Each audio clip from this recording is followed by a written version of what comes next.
This is... I love this boy. I discovered it. He's one of the greatest men in...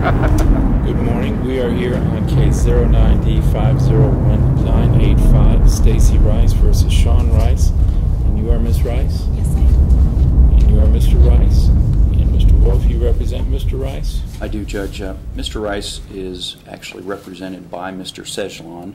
He unfortunately couldn't be here today, so I am, in essence, filling in for Jason.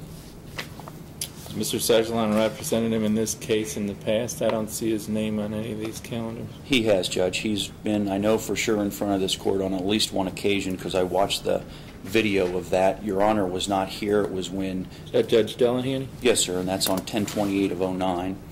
Okay. So...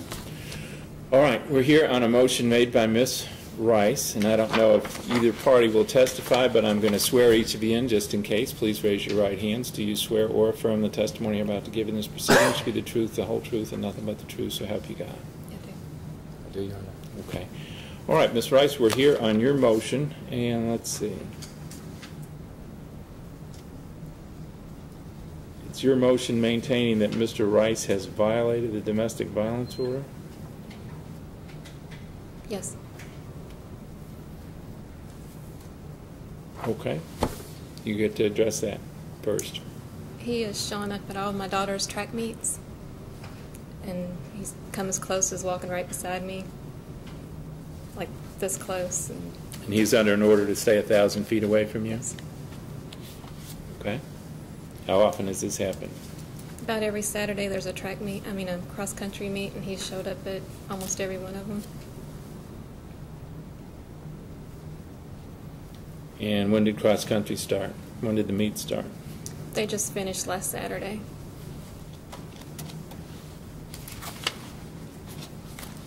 And when was the domestic violence order entered?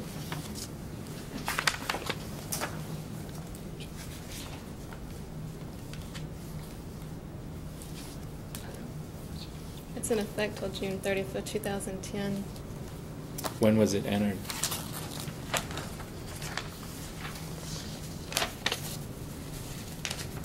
Would you like me to let you know? July 1st. I think I have found it. It Yes, looks sir. like it was entered July 1 of this year. Right. Okay. All right. The order did provide that Mr. Rice was to stay at all times at least 1,000 feet away from Miss Rice and members of Miss Rice's family or household, but there was an exception indicating that wasn't meant to prevent Mr. Rice from having parenting time with the party's daughter. Okay. So every Saturday, about how many meets were there? There was probably about 6. And Mr. Rice came within 1,000 feet of you each time? Yeah. Did he say anything to you? No. He would stare at some of them at me. And you say a judge previously in this court told him not to go to those meets? Yeah, it was the one that took your place. I brought my daughter in trying to get a DVO against him, against her.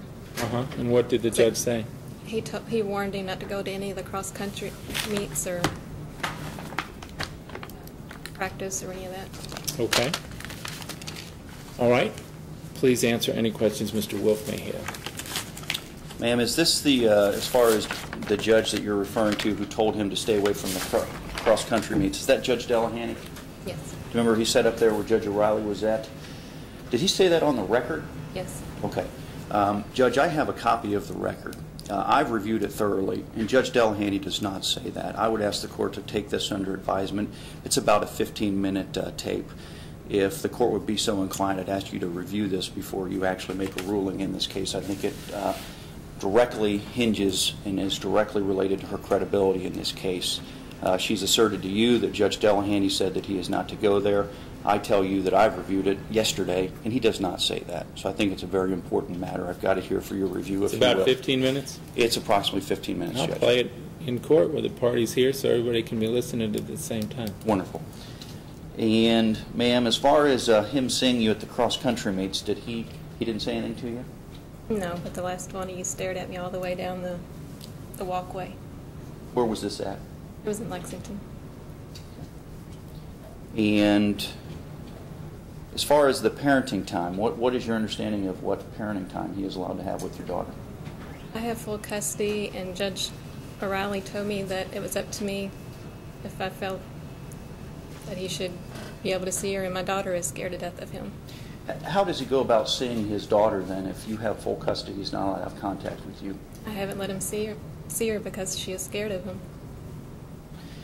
It's true you did come in and try to get a domestic violence order, correct? Yes. Judge Delahanty heard the facts in that case, right? Yes. He denied that, right? Right. So as we sit here today, there is no domestic violence order preventing this individual from seeing his daughter, No. right? She's 14 years old, correct? Yes. Would you agree with me that he would that she would benefit from having a father figure in her life? Not from him.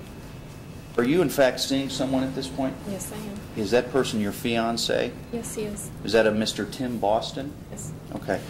Are you familiar with Mr. Boston's record? Yes, I am. Let me interject. What we're here for today is Ms. Rice's motion that your client has violated a domestic violence order. We're not here about Mr. Boston. Sure. So don't muddy the waters with Mr. Boston. Fair enough. Judge, we've got an affidavit, and we've got testimony, and before I go on much further related to the affidavit, you only addressed a couple of the issues in the affidavit. Is it your plan to go and consider everything that's stated in this affidavit? Because if you're not planning on doing that, I won't waste the court's time and continue any further. When you on say that. affidavit, you're referring to Ms. Rice's statement that she attached to her motion? Precisely, Judge. Sean Rice is violating the DVO by coming to the park where my daughter has... Ms. Tobin, would you meet with Ms. Ramick, who's out there, and been there for a while? And I want her to speak to APS. All right. Sean Rice is violating the DVO by coming to the park where my daughter has cross-country practice. The judge that filled in for O'Reilly told Sean not to come to my daughter's cross-country meets, that I was to call the police if he did, and he showed up anyway. He was calling my daughter, trying to get her to meet him at nighttime down the street by herself. He is showing up at family members' houses and driving by my house. He is driving by my fiance's house, threatening him and calling him on the phone. Okay. Fair question, Mr. Wolf. Is there an order preventing Mr. Rice from having contact with your fiance? No. But we did Okay. file Well, a that may report. be a problem, and it may be an inappropriate thing, but it's not as I understand it, it's not a violation of this order. I mean, is there a part of the order that you're saying he's violating by doing those things? No, not by my fiance, but he's dropping off packets at my family members' homes and going to my church where he never attended and dropping off packets and about me and my daughter. I don't see any of these things in the affidavit. No. You know, one of the points, the main reason for an affidavit is for you not only to tell the court why you think you're entitled to get some relief, but it's put the other side on notice so that they can prepare for the hearing, which is today. You have told me he's violated the DVO by coming within 1,000 feet of you at the cross-country meets. I don't see that mentioned in this affidavit. The affidavit seems to be mainly addressing contact between Mr. Rice and your daughter.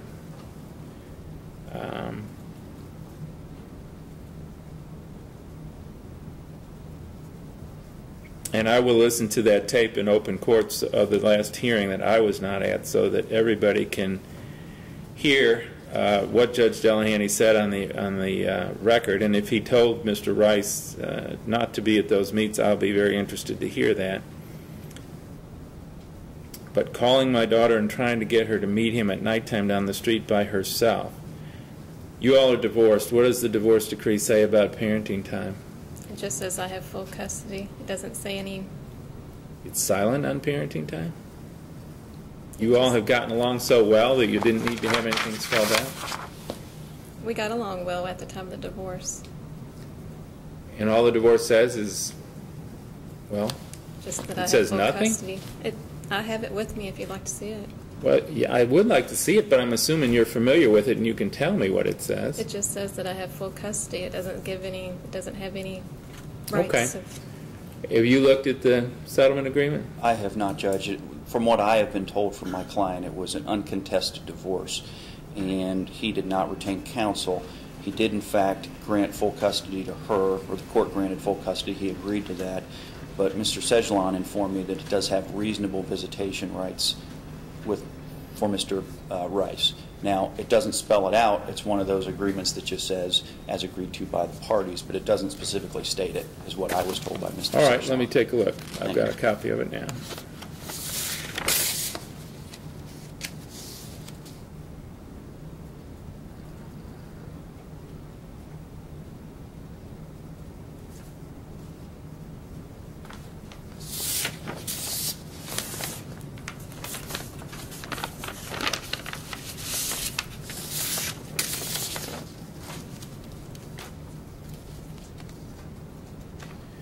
Husband is to have right of visitation at reasonable times and places as the parties may agree.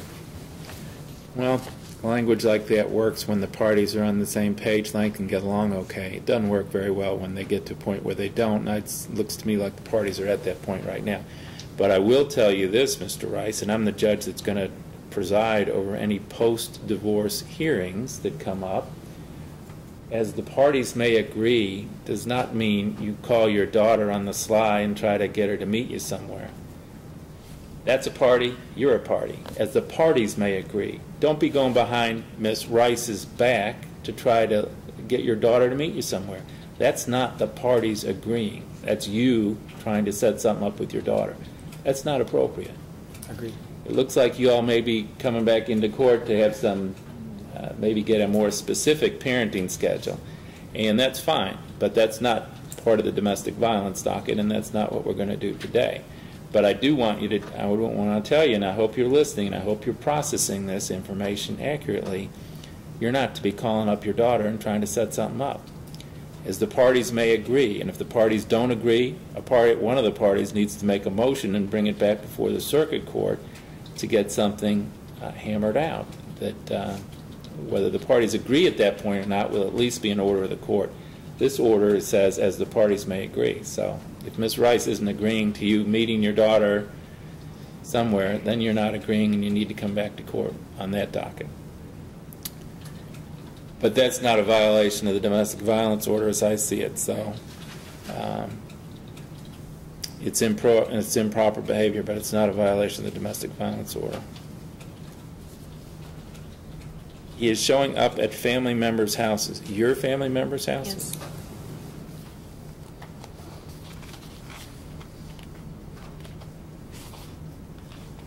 Yes. Let me look at the exact language. Respondent, and that's you, Mr. Rice, shall remain at all times and places at least 1,000 feet away from petitioner and members of petitioner's family or household. You are to remain 1,000 feet away from members of Miss Rice's family. You are not to be dropping them off care packages or any little informational packages, trying to stir things up, trying to do anything, period. 1,000 feet away from Miss Rice and members of her family or household. The only exception is your daughter, and that's to be visitation as the parties agree, and if they don't agree, you need to bring it back into court in circuit court, and we'll deal with it there. But do not be going to Miss Rice's family members and dropping off anything, or stay away from them. Stay 1,000 feet away from them. That's a court order. It is a crime to violate a domestic violence order, and if you violate it, you could be criminally prosecuted. Another thing that could happen to you is you could be accused of contempt, which is what's happening right now, and we could have a hearing, and if I find that you violated the order, I can impose sanctions.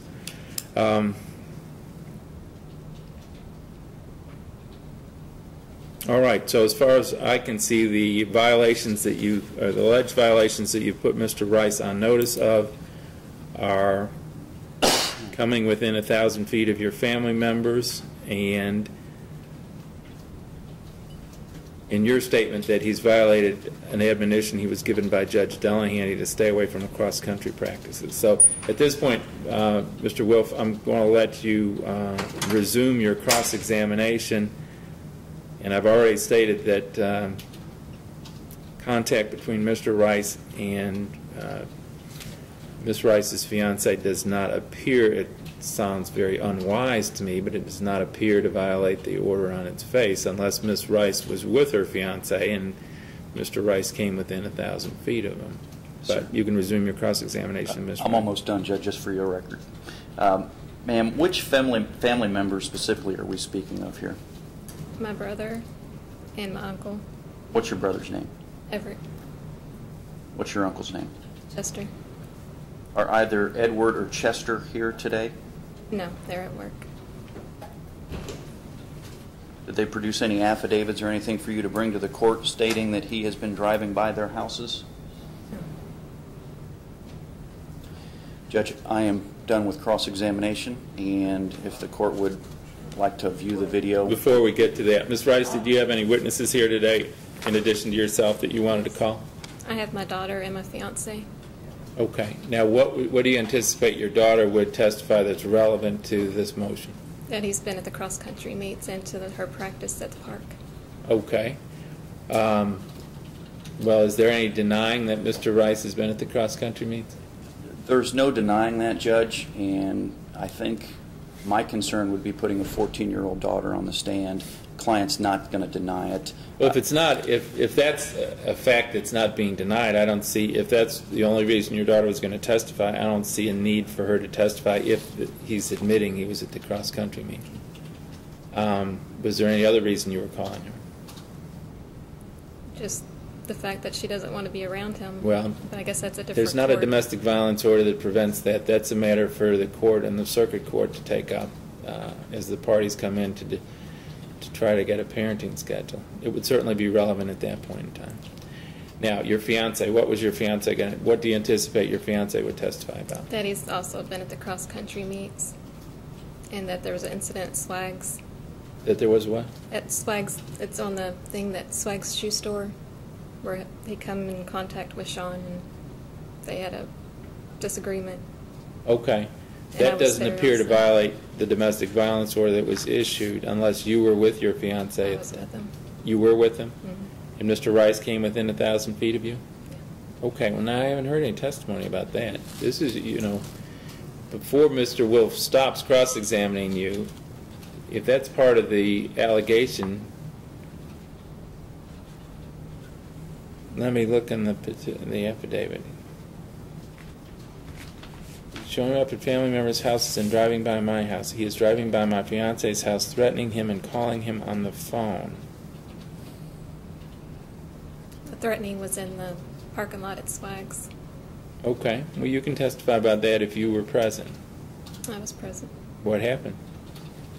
We were going into Swag's shoe store, and he was also in there, and I didn't know it at the time. And my fiance was at the counter. I was out in the car because I'd gone into the bank before I went into. Can you speak up a little bit? I'm having trouble hearing you. My fiance went on into Swag's, and I was over in the bank. And my fiance come walking out, and he says, and he come out right behind him, and he's yelled at my fiance's name, yelled to him across the parking lot, and then I looked over, and he was flipping him the bird with both hands up in the air, yelling across the parking lot, and then, of course, my fiance walked over, and then I walked over to try to not let them have, a dispute in the parking lot. Your fiance walked over to Mr. Rice? Yes, because he walked out of the store and yelled his name. When he And was already where were walking, you when Mr. Rice yelled his name? walking towards Swag's store. How far were you from Mr. Rice? Well, I got as close as you are to me to him. You got as close. How far were you from Mr. Rice when you first heard him yell something? Right about from here to the end of the room. Okay. And then you personally walked towards Mr. Rice? Well, because my fiance was walking over there, and I didn't want them to get into a fight or anything, and I wanted to break up anything that might happen between them. Okay. All right. Please answer. If Mr. Wolf has any other questions, please answer those as well. The incident at Swag's, is that what you're referring to here then in this affidavit as far as him threatening your fiance? He's also been calling him on the phone and threatening him and driving by his house. Just answer the question, please. The fiance being threatened, is that the Swag's incident? Is that what you're referring to? That was one incident. Okay.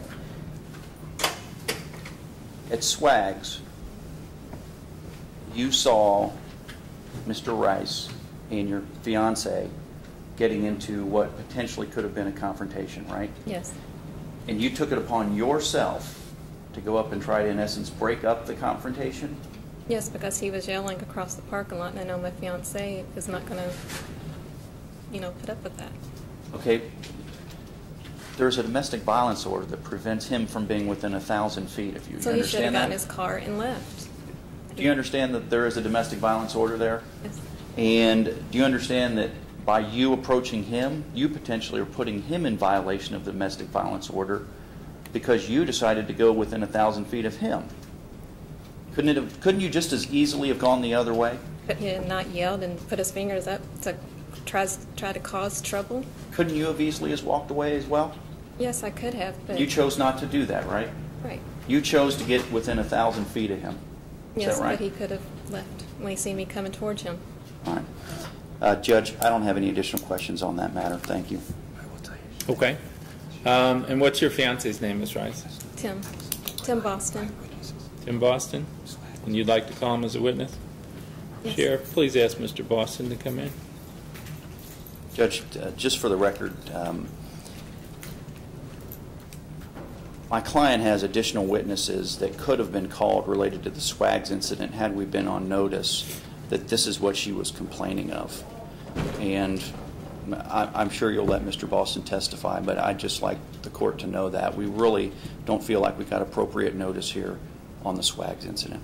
I think the statement that he threatened her fiancé, he knows what happened, I think that puts him on notice. Whether he leveled with his attorneys about it, that's sufficient notice to put it an issue before me, and I'm not giving him extra time to bring witnesses that he could have brought today. Very well, Judge.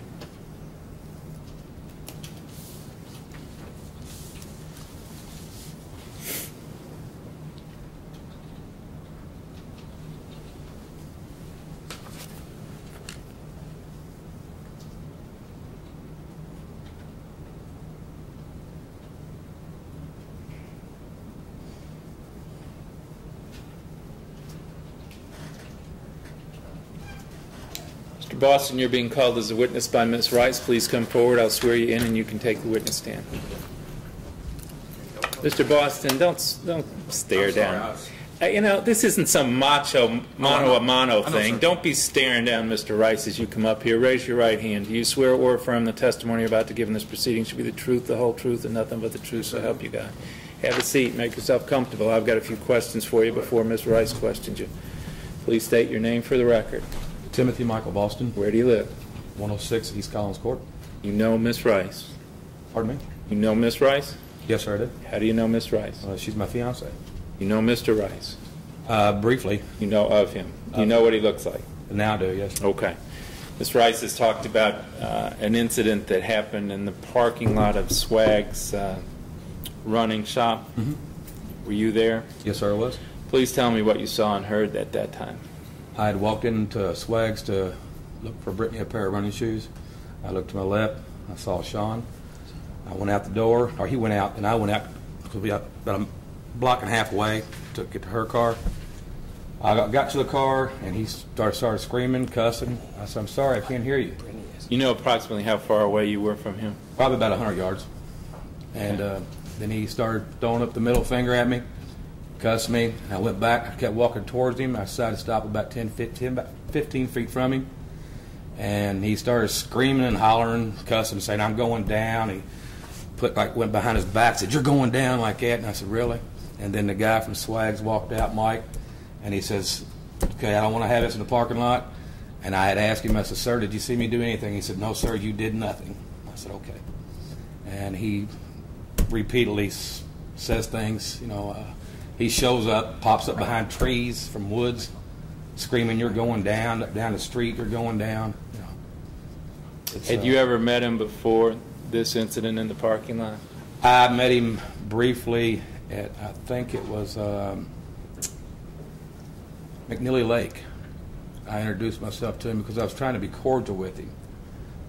Since me and his ex, which is now my fiance, I wanted everything to try to work out okay. And it seemed like, he was fairly nice that day. And I thought, well, it might be okay. And then it's just got progressively worse and worse and worse and worse. Was this parking lot incident the second time you'd seen him after McNeely Lake, or the first time after McNeely Lake? I don't know. Had you and he ever had a dispute before this? No, not a dispute. No. And at Swags, had you said anything to him before he started yelling? Oh no, I didn't say a word. And he started screaming at me from across the parking lot, and I looked at him. I said, "What?" And he said, "Come on." He kept doing this, and I started walking back to him. And I said, I think my words were, I said, "Sean, you got issues. You need to get things worked out." How did the situation end? It ended with me walking back to Stacey's car and him going to his car. He was like 2 feet from his car. Was Miss Rice involved in the situation? Yes, she had walked. I didn't even see her come, but she had walked up behind me and grabbed me by my arm and said, "It's no big deal, let's just go." And then that's when the guy from Swags walked out. I believe his name is Mike. Oops, I'm sorry. And he said that, "I don't want none of this." He said, "Sean, that's enough," and somewhere has those words. And I asked the guy from Swags, I said, "Sir, did you see me doing it?" He said, "Sir, you did nothing." I just sat there and he was screaming and hollering. I mean, top of his lungs, just irate. And Okay. Mr. Boston, please answer any questions Ms. Rice may have. If you have any. My questions may have been the same ones you were going to ask. I don't know. You've got them all answered. Okay. Mr. Boston, please answer any questions Mr. Wolf may have. sure. Mr. Boston, is your middle name Michael? Yes, it is. Is your date of birth 4/3/62? Yes, it is. All right. Does your Social Security number end in 5515? Yes, it does. All right. And can you estimate for us how many times you've been charged with a felony? I don't think that's anybody's business. Mr. Wolf, when you're charged with a felony, if there are felony convictions that involve credibility, I'll hear testimony about them. If not, I've never been convicted of a Mr. felony. Boston, hold Never. on till the next question.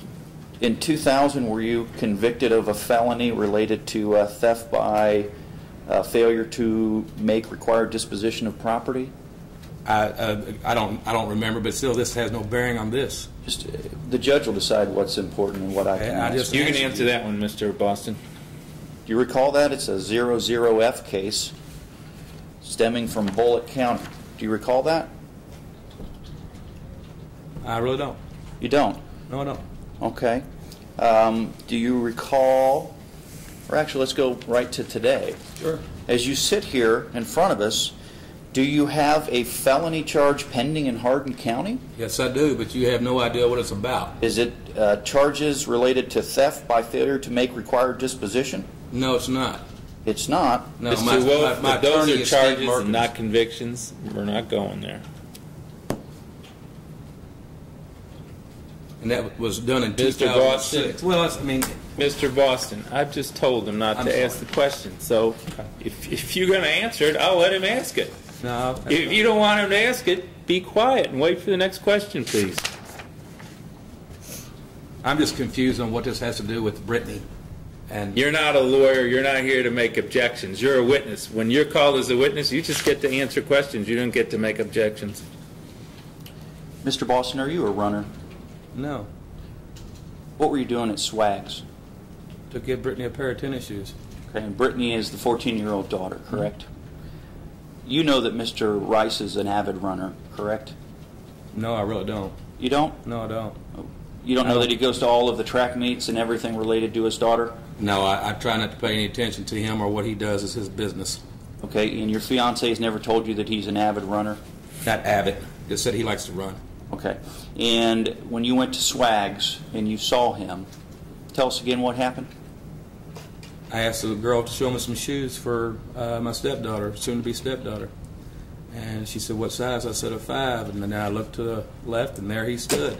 And she was trying to show me some shoes. He walked out the door. I walked out the door and went to Stacey's car and told her that he was there, and that's when all this commotion started. Would you agree that you knew before you went into Swags that you knew he would be there? I know. How would I know? You're not familiar with the fact that he hangs out at Swags? I have no idea what he does. Okay? Okay. And when you saw him, you decided to continue on and go inside there and make a purchase, right? I never saw him until I went into the store. When you saw him, what did you do? I turned and left after he walked out. He walked out, and I took a right. He took a left. You didn't say anything to him when you were in No, Swags? I didn't say a word. Did not say a word. Turn around and left. I turned around and left. Okay. All right. Thank you for your information today. You're welcome. Okay, thanks, Mr. Boss. You're welcome. Step down. Let's see. Any other witnesses, Ms. Rice? Okay. Mr. Wolf, please call your next witness. Or your first witness, I should say. Judge, my witness will be my client, Mr. Rice. Okay, Mr. Rice, you've already been sworn. Please answer your attorney's questions first. Mr. Rice, I want to focus you on three particular issues. The first issue is going to be whether or not you have gone to your daughter's cross-country practices. No. I have not gone to her cross-country practices. And the reason I asked that... Go ahead. I will complete this sentence. We, during the summertime, and in our cross-country seasons... Wait a minute. He just asked if you've gone to her practices. You said no. That's an answer. We can move on to the next question. Fair enough. The second issue is whether or not you have gone to the cross-country meets. Yes. Okay. Can you explain to the judge when you've gone to those and whether or not you have seen the petitioner in this case at those cross-country meets? I have gone to every cross-country meet and maintained 1,000 feet distance at all times. That was always on my mind. If that incidentally or accidentally or unintentionally occurred, I can assure you my first intention was to get right away. Next, what was the Okay. So if you did see her, it was not intentional, Absolutely correct? not. Were you there to harass her? Absolutely not. I was there to support my kids. Were you there to intimidate her? No. And that brings up another point. When you say to support your kids, you only have one child with the petitioner, correct? Correct.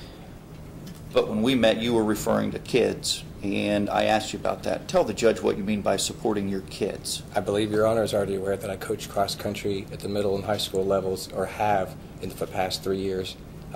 Coached my daughter, in fact, for 6th, 7th, and 8th grade, on and off at her middle school level, and we've had wonderful success. And I've come into contact with many kids, and I've continued to follow their development. And as I was an assistant coach to many of them as they graduated from Farnsley to Butler, and I became an assistant for Butler, I've also continued to maintain wonderful relationships with them all. So this is what you're referring to as your kids and supporting your kids? Yes, sir. Okay. The last thing will be the incident at Swags. You've heard the testimony related to that. Will you tell the judge what your side of the story is? Yes, sir. I was at Swags providing the detailed information on her fiancé. Wait a minute. You were at Swags doing what? I was at Swags visiting Swag and several other employees. I used to work there. And I was letting them know the situation that I was in and showing them evidence that about what was going on that, from my perspective, in my opinion, explained all of the chaos of this entire process. So, sir, you were at Swags as a former employee, basically... As a friend, also. I was a regional class distance runner in Louisville, and I was trained by Swag, and I've trained with many other. So that's where my connection to Swags is. He was my coach also when I arrived in Louisville. As a matter of fact, he's held my daughter from the day she was born. He's known her. That's great. You know what? There are 5 other cases I got to deal with in a short period of time. They'd all like to be in here telling me, and I can put you guys at the foot of the docket, and you can tell me at length how good a friend you and Swag are, but let's cut to the chase because we really need to. Yes, sir. Sorry, Judge. Basically, did you have a confrontation with him at Swag? Yes, it didn't play out the way his testimony mentions, but yes, I did step out of the store. I did call his name. He did come straight across launch out of the car and come straight across the parking lot at me. I did double flip him the finger, and I did tell him he was going down without ever using a swear word, without ever saying anything else. I let him know that I had that report and that I was giving it to my friends and that I was and that was it. Did you ever have any contact with the petitioner? No. Intentionally? I did not know the petitioner. I saw the petitioner's car, well, I would say over 1,000 feet, because the bank, from Swag's front door to the bank, is well over 1,000 feet. I saw the car over there. He launched, came out to me. She came afterward. I didn't know that she came until she was within 5 feet of me, the whole situation. And when the manager of the store, Mike, came out of that store, He knew what was going on. In his opinion... Don't tell me what somebody Okay. else knew. I'm here to That's, hear what you saw and heard. Okay. I think that's probably a judge. I think he's already testified that he didn't see her coming.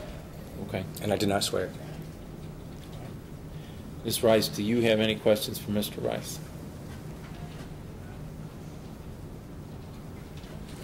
I do know he was at the park at her cross I'm country. not asking you your opinion. I'm asking if you have any questions for Mr. Rice. No, just that he knew that he was at the cross country practice. That doesn't sound like a question to me. I'm going to finish my questions, and then I'll give you another chance to testify. You've gone through it rather quickly. I want you to tell me exactly what happened from the point that you're in Swag's shop and you notice Mr. Boston walk in. What did you see and hear from that point forward? My friend Steve Yokup and I were standing next to each other. We both saw him walk in. We both recognized him. He stood at the counter briefly, and actually when I say briefly, he stood there for about 30 to 45 seconds, never looked in my direction that I could tell, but he just stood there. We both knew he was there. I sensed he knew I was there. Then he told them he was there to buy some shoes, and he was escorted with a lady to go buy some shoes. He did not leave the establishment. I left the establishment. Then he left the establishment. I went back in the store I sat down in the car to think to myself what I wanted to do, how to handle the situation, and I decided I was going to go back in the store where I had friends and witnesses and take a picture, as stupid as that may sound. Back up a minute. You're in the store, he comes in the store, you leave the store. Where did you go when you left the To store? my car. My intention was to leave. Okay. Was your car parked near the store? Right in front of the front doors. Okay. And then you see him come out of the store? Did not see him come out. So you went back in the store before he came out of the store? That was not my intention was to go in. I'm not asking about your intention. I'm asking I went about what no. happened. He was already out of the store. So you saw him leave the store? I did not see him leave the store. So he left the store and you didn't notice him even though you were parked right in front of the store? My back was turned to the store doors, sir. So Okay. So you go back into the store and then what happens? Well, I found out that he's gone.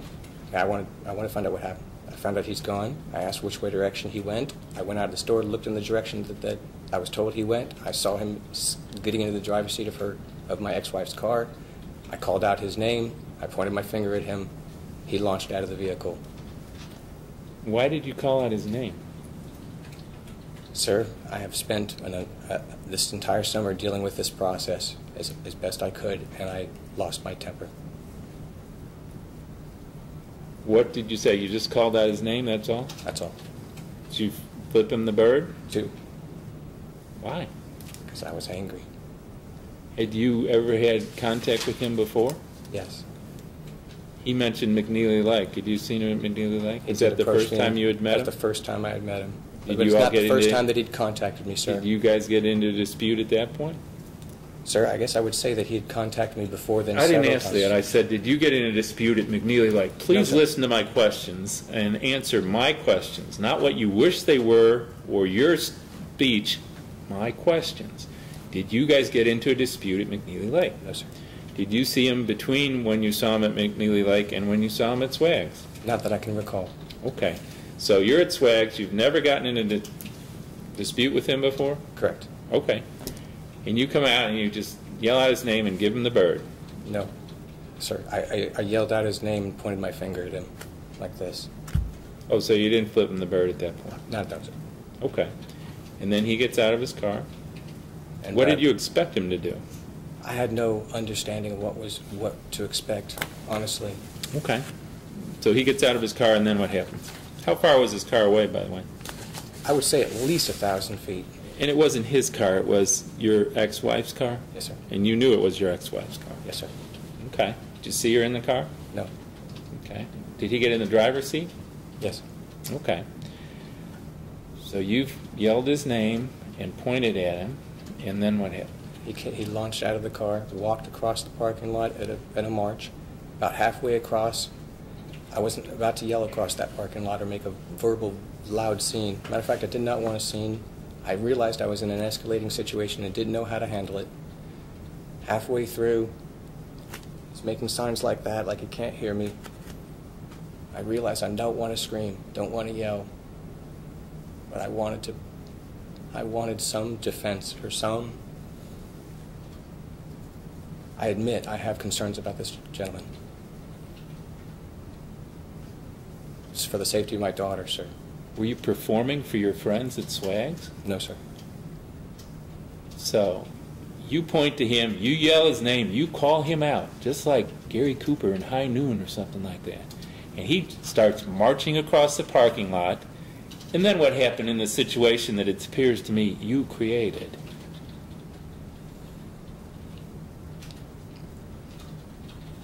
I told him he was going down. I told him What did you mean by that? I meant that he had the police report and the 16 felony charges that I saw pending against him. I did not feel he could get out of. And then what happened? That was it. Mike walked out and said that we're not going to have this around here. He did not say, I mean, again, Mike said, we're not going to have this around here. I immediately said, apologized to Mike and got straight in the car and went straight to the courthouse to attempt to file a protection order between her fiance and my daughter.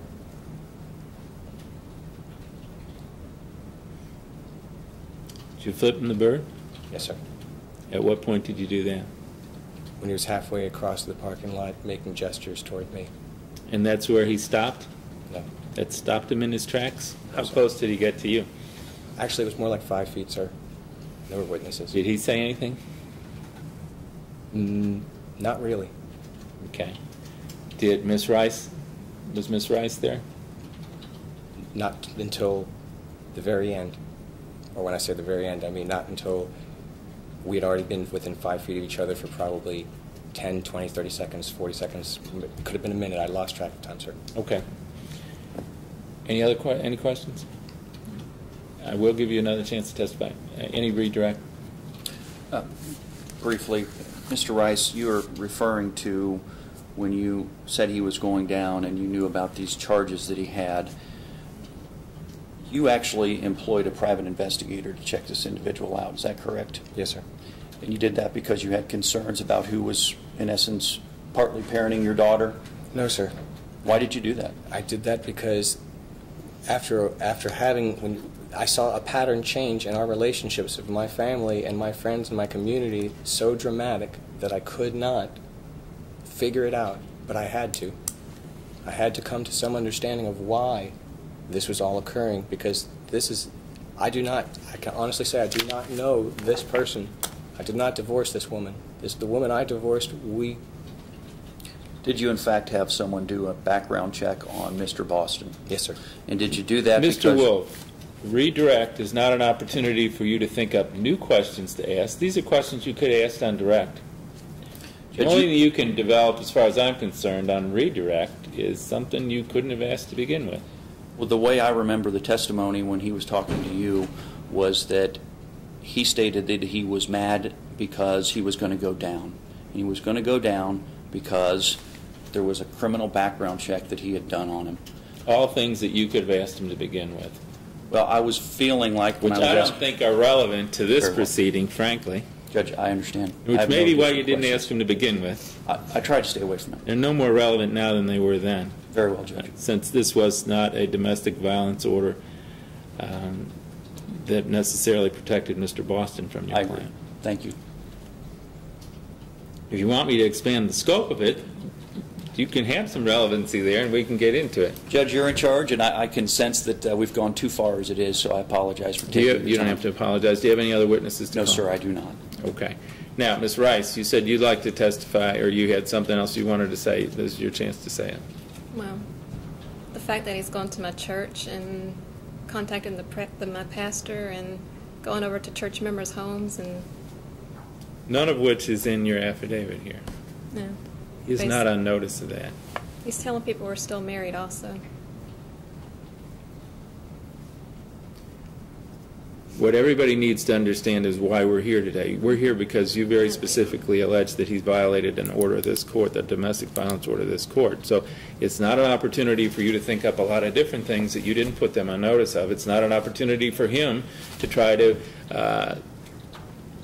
put in a lot of information about why he doesn't like Mr. Boston. You know, it's not for either one of those things. So just as I'm not letting them go there, I'm not letting you develop Right, I understand. a whole lot of additional information that doesn't relate to what you specifically alleged in your petition. I'm just scared of him, Your Honor. And that's what, and you've got a domestic violence order. Okay. All right. Any final statement?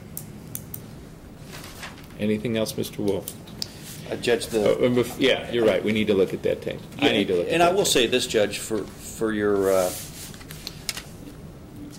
if you want to listen to it, I mean, I'd like for you to do that, but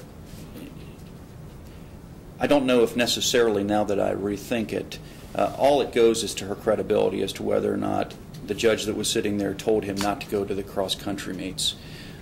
Given that he never actually entered an order in the case, I don't think that necessarily anything he would have said to him would have been binding anyway.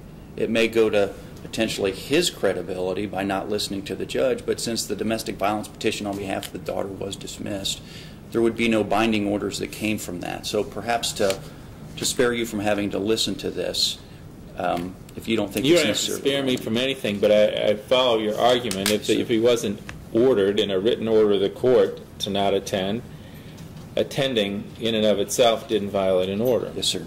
Yes, and I think that the only reason you would see that, the only reason I'd want you to view it is to show that, in fact, she wrote something in there that Judge Delahanty did not say. Given that, I think there's been enough testimony on other issues where I don't want to waste the court's time. Don't worry about that. Anything else you'd like to say? Judge, I would just say that, in closing, that if my client has, in fact, technically violated the order by being within 1,000 feet of her, it's a technical violation. He didn't do it purposely. He, as you have heard, he's got a 14-year-old daughter. He's a runner. He didn't use the word avid. I would use the word avid. He has other children, so to speak, that he's watched grow up and has coached throughout the years. He goes to these track meets, and his intention was to support his daughter and to support these other people. It wasn't to intimidate her. It wasn't to harass her. It wasn't to do anything that a technical violation or a true violation is designed to remedy. The incident at Swags, it sounds to me like he didn't even know she was there. You've heard that he had concerns, and I haven't gotten as far as I would have liked, but there is issues between him and the fiancé. And he acted inappropriately there. There is no doubt about it. The bird, giving the bird is a universal way of telling a guy to do something with himself. And that's not appropriate. That's going to spark a reaction, whether you're driving down the road and you flip a fellow motorist the bird, or whether you're talking to a guy at Swags. It's not appropriate. He should not have done that. There is no domestic violence between him and him, the individual who testified. So while inappropriate, I don't think it was a domestic violence order violation. And given the fact that he was in the driver's seat when he went over to the car, I understand the court's question. If he got into the passenger seat, he should have figured out, you know what, she's in the neighborhood. She's around. You need to be careful. But he got into the driver's seat. He assumed that she was not there. She ended up being there, and again, a technical violation, but not an intentional violation. So we would ask the court to determine that he has not violated it intentionally, and if you in fact determine that he has violated it intentionally, then we would ask that you just direct him to not do it again in the future and not incarcerate him or take any other remedies against him. Okay. Giving somebody the bird, with the benefit of the record, I think most people know what that is, but giving somebody, raising your middle finger to them is not merely a universal way of telling somebody to do something to himself. It's a universal way to start a fight, particularly when you give it to another male. And for whatever reason, whether he was performing for his friends at Swags, who he's been in there talking about the whole situation to, and now he feels, gee, I'm really on the spot. Here's this guy, and I don't do anything. Wow, what are my friends going to think of me? You know, whether that was his motivation or he snapped because of some other information that he had, it was more than inappropriate. He tried to start a fight with Miss Rice's fiancé. He saw her car. He had very good reason to believe, whether Mr. Boston got in the driver's seat or passenger seat, if Miss Rice's car was there, she was probably there. So I think Mr. Rice's actions were more than inappropriate. I think they were deliberate. I think he was deliberately starting to try to start a fight with Mr. Boston, which was a very, very bad idea. He may think it was a bad idea now. In retrospect, hindsight's 20/20. He may not think it was a bad idea. I think it was a bad idea, and you need to be worried about what I think, since I'm the judge not only on this case, but on your divorce case and your post-divorce case. I think it was a very bad idea. I think it makes me question your judgment. You're an avid runner. You've coached your daughter. I'm sure you do like to go to cross-country meets. But guess what? There's a domestic violence order against you that doesn't say you can't go to cross-country meets, but it says you can't come within 1,000 feet of Miss Rice. Doesn't give you an exception for cross-country meets. Doesn't say you can walk by her if you don't say anything. I find that you violated by getting within 1,000 feet of Miss Rice. That is something you need to be concerned about. It is a crime to violate a domestic violence order. She didn't pursue the criminal route. She pursued the contempt route. I find you in contempt for violating the domestic violence order by coming within 1,000 feet of Miss Rice on more than one occasion at cross-country meets. I'm going to give you an opportunity to purge yourself of contempt by never coming within 1,000 feet of Miss Rice except at court appearances involving both of you. And if I find that you violated that, I will put you in jail the next time. So whether you think that's fair, whether you think that's right, is of no consequence to me, Mr. Rice. The order says stay 1,000 feet from Miss Rice, and if you don't, and I find that you don't, or another judge finds that you don't, you will be held accountable for that. So you're in contempt of court with an opportunity to purge yourself of contempt. With regard to Mr. Boston, I really think that if you think he's got some legal problems, let the court system take care of those legal problems. Don't be a vigilante. Don't think you need to call him out in the parking lot someplace to prove how tough you are or how avenge your honor that you think has been besmirched. I think Ms. Rice feels that her honor has been besmirched. You used to love each other. Now you don't like each other. You need to stay away from Ms. Rice. Not just as a suggestion. That's a court order with consequences if you violate it. Let the court system, if you think Mr. Boston have violated the law, let the court system and the prosecutors deal with that. Don't take it upon yourself to start a fight in a parking lot just to vindicate what you think may be something that he's done against you or your family. Now, I expect one of you to be making a motion in the divorce case, the post-divorce case, to get a more clear reading on what visitation should be, because clearly you don't agree on it. And Mr. Rice is going to probably get frustrated if he doesn't have an opportunity to visit with his child. At the time you divorced, you both clearly contemplated that he would have an opportunity to see his child at reasonable times. Now you don't agree on what's reasonable. In fact, Ms. Rice, I think your interpretation of reasonable is never, and you really don't have the right to unilaterally make that decision. Since you agreed to reasonable visitation, never is not particularly reasonable. You're telling me, Judge, there's reasons he should not see my daughter and my daughter doesn't want to see him. Fine, bring it into court and we'll have a hearing and everybody will have a chance to have their say on that issue. Today is not the day for that. Today is the day for me to tell you, you violated the order. You can purge yourself of contempt by adhering strictly to the order. Mr. Wolf is talking about technical violations. As far as I'm concerned, there's no technical violations. You stay 1,000 feet away from Miss Rice, or that is an actual violation. Nothing technical about it, and nothing technical about the way you're going to be punished if you're found to have done so. Anybody have any questions? Run it by Mr. Wolf first, please. No, I will answer that. Okay. Any questions? No, Your Honor. All right. Thank you for your time, Judge. Sure, I'll be seeing you all again on the divorce topic. Yes, sir. Thank you. Take care. Thank you. Go Sean.org.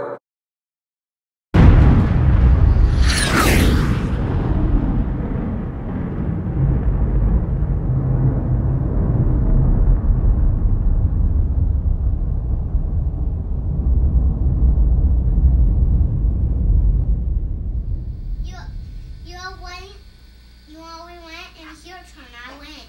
Oh, no, then I moved here. It's your turn. It's your turn. Who goes first? Me. Why? John White. What was your first move? You show me with the pawn. Did you move one square with your first move? Uh-huh. And you move the second square with your second move? Uh-uh. How many moves have you made? 1, How many have I made? 2. Show me my second move. That was my first. I moved 2 squares, remember? You can move 2 squares on your first move, Brittany. It's your move. You were here. You had to move. Do it again. Start.